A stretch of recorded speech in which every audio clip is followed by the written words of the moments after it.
Keselowski on the inside. It'll be 2 laps to go. Kasey Kahne determining the restart. Once he enters the restart zone, he gets a shove behind him. Green flag back in the air. Caution's going to come out. They're wrecking behind him.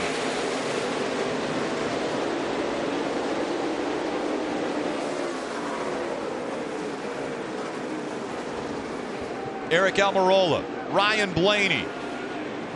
Look at all the damage to the 15.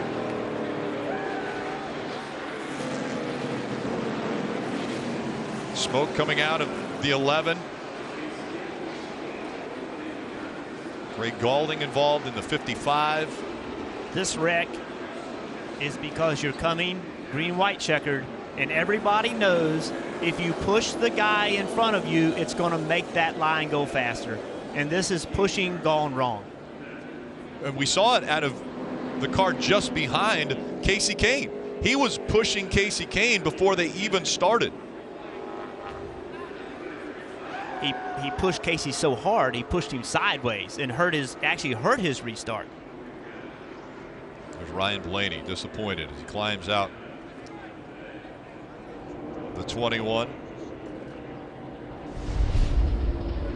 Trevor Bayne also out of the car.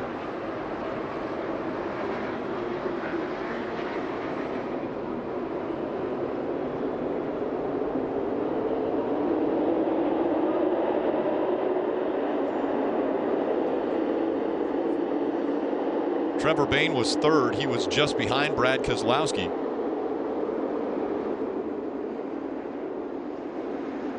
Three of Austin Dillon also in there. Look right here. Look at see Keselowski's hand out the window.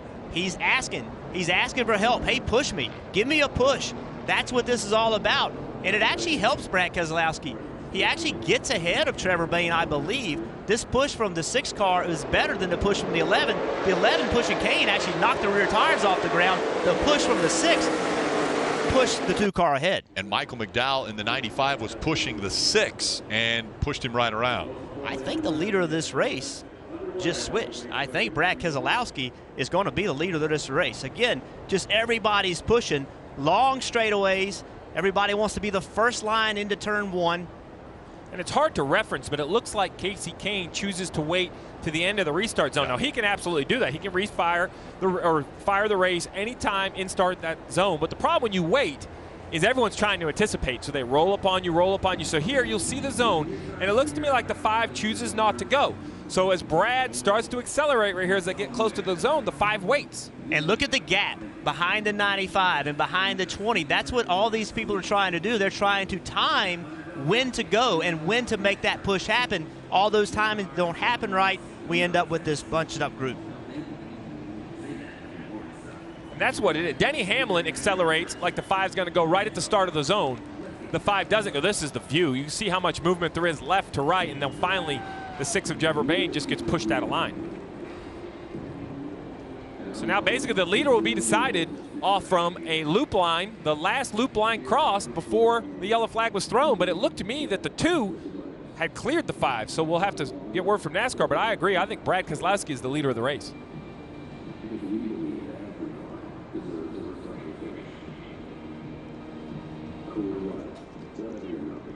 And NASCAR has confirmed that the 2 is the leader of the race. So Brad Keselowski will be able to determine if he wants to restart on the inside or outside. And it goes back to, Jeff, you said it. Let's go all the way back to the last restart where the 2 got to the outside of the 5. That's where this really started. Then the conversation from Kasey Kahne to his team, which line should I be in? What did they say? You can run the top, but you have got to accelerate out of the box first. Kasey Kahne then goes into his bag of tricks from racing his entire career. What is the best chance of accelerating out of the box first? Is it go as soon as I get to the line? Do I wait and try to get them to check up? I mean, those are the games that are played within that zone, and he chooses to wait. He has every right to do that, but the field behind him bunches up. He gets his rear tires lifted up. The 2 gets a better acceleration. He ends up getting the lead of the race. Yeah, and the acceleration came from behind. Not from your own rear tires, but from the guy behind you pushing you. You just could not you know, you cannot go with your rear tires picked up off the ground, and Denny Hamlin just did not time it very well. I think Austin Dillon wants to get back in the car and continue on. I think he was complaining that they asked him to get out of the car. He went over and looked at the damage. I think his damage is not as much as anyone else, so he wants to be able to continue. So he doesn't want to get out of the car, potentially. We'll see if he ends up going to an ambulance to be taken back to the infield care center. So, Rick, you covered the overtime rules. So this is new, right? The NASCAR overtime. So the reason this race, not to mention because we have the most cautions. Yes. So the reason this race will restart is because that leader did not get to the overtime line on the backstretch. This isn't one attempt. This is not the rules we've had in the past. This year it's very clear. The leader takes the green. If the leader makes it to the overtime line on the backstretch, then whatever happens, the race is over. But he didn't. The leader didn't even really make it to the start-finish line, just barely into turn one. So that attempt, that was all good, but it's not the official end of the race. We're going to line them up and do this all over again. And we've heard fans talk about not liking this overtime line rule, but in this case, this is the advantage of the overtime rule because you didn't get to that line, so you're going to get to try it again. So we're going to see another restart. It has been crazy here already. An hour and 47-minute rain delay after only 12 laps were complete. And then the chaos that we've seen here toward the end of the race. Well, next Sunday, the Monster Energy Cup Series will be at Pocono Raceway. Coverage from the 2.5-mile Tricky Triangle begins at 3 p.m. Eastern on NBCSN as the race for the playoffs continue. And that makes everyone get a little more amped up. He's a topic of conversation when it comes to these late restarts about who really has started the race, whether it was the first row, second row, the leader. It will always happen. Remember, the initial start of the race, the leader has to be the first one to the start-finish line. After that, the rule is that the leader has control of the race. He starts, when he gets to this first line, he's supposed to go first. If he gets to this second line, then the flagman starts. So I don't know how you can make the call that Kasey Kahne didn't go first with his rear tires picked up off the ground. So I don't know how NASCAR could make a call that was incorrect. It doesn't matter that Brad Keselowski beats Kasey Kahne to the start-finish line. It's not the initial start of the race. That is the rule. Again, a reminder, immediately following this race at its conclusion, it will be Sunday night with Megan Kelly. And Trevor Bayne has been checked and released from the infield care center, and Kelly is caught up with it. Yeah, you see his car there, how it ended. Trevor in position, though, for an incredible finish here at the Wreckyard. What happened there on that final restart? Yeah, I just got turned, I guess. On the restart, it stacked up and got hit from behind. Wheels were in the air. Really had no control either direction, and finally I got turned. But, man, I've never been more disappointed in my entire racing career, I don't think. We had about 10 laps to go, saving fuel, and had a shot to win. And then I thought, man, this stinks. We had a really easy shot at it, and then we were hanging on, third on the last restart, and really had a good car. Matt Pusha and these guys gave me a great race car, so I'm so thankful to have a shot to win the Wreckyard. But, man, I'm just disappointed. You know, I say every week we give it our all. We do everything we can for God's glory and trust Him with the results, whether that's good or bad. Sometimes I don't really understand, and it hurts. You know, you want to win races, you want to run good, and make the most of every opportunity for everybody and for Advocare and for people that work hard. But, man, I'm just really disappointed. What were those moments like when you realized all of a sudden your strategy could have been the winning one?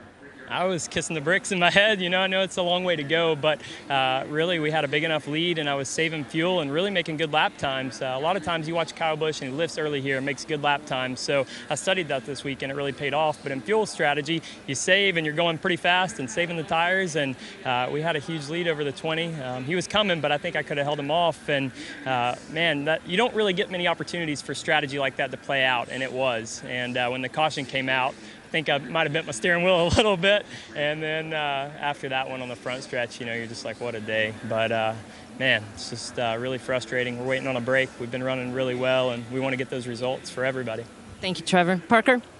Ryan Blaney also involved in that incident on the front stretch. What could you see from your point of view, and was there any way for you to avoid it? Yeah, I didn't really know. I just saw smoke and cars sitting sideways, and I checked up, and I got run over. So if I didn't check up, I was going to run into it. And I checked up, and I got run into. So it stinks. We shouldn't have been back there. We were kind of on the bad side of that.